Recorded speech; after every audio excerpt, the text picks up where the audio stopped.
Alors aujourd'hui, je me suis dit que vous méritiez de voir un peu mieux où j'étais et ce que je faisais. Donc là, on va être à côté du fleuve Congo, dans un petit coin qui est près d'un musée national, près d'un espace un peu portuaire. Et on a été en voiture jusque dans un endroit où on a fait demi-tour. Voilà.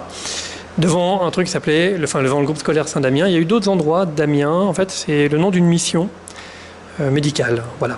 Alors, ce qui se passe, ce que vous voyez là, en fait, simplement, c'est pour vous montrer des routes dans un endroit alors qui est un peu particulier, puisque c'est tout près d'une carrière. Il y a plusieurs carrières. Là, il y a une grosse carrière.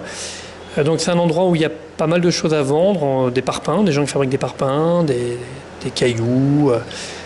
Bon, de la bouffe aussi. Alors là, ce qu'on peut voir sur la droite, attention, hop, c'est la Croix-Rouge de République démocratique du Congo, la CRRDC, qui est implantée là parce qu'il y a un espace à côté qui peut être un peu dangereux.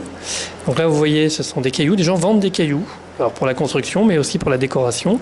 Et là, c'est le fleuve Congo.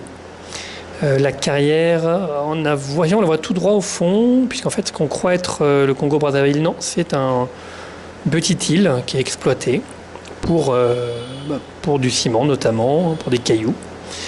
Et là, on arrive vers un endroit qui est assez prisé le week-end, où il y a des paillotes. Alors, les gens viennent pour manger, ils mangent un poisson, alors différents poissons qui sont cuits dans une feuille de banane avec du piment.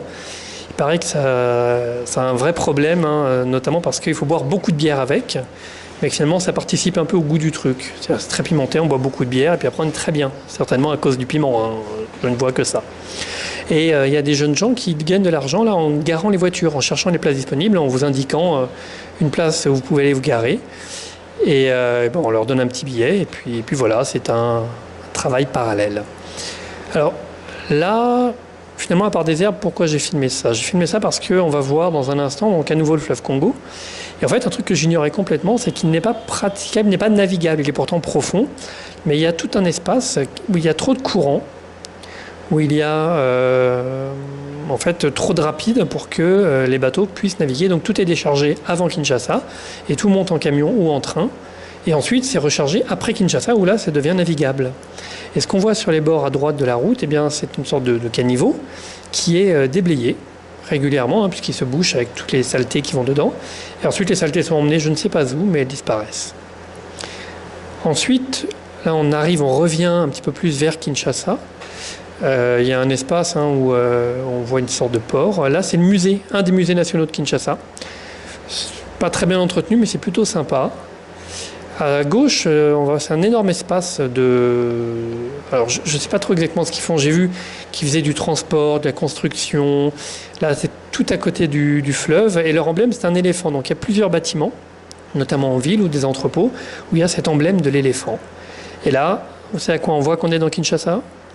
Aux embouteillages. Et on revient pas vers le centre, mais vers Kinshasa. Et ça va s'arrêter là. À plus!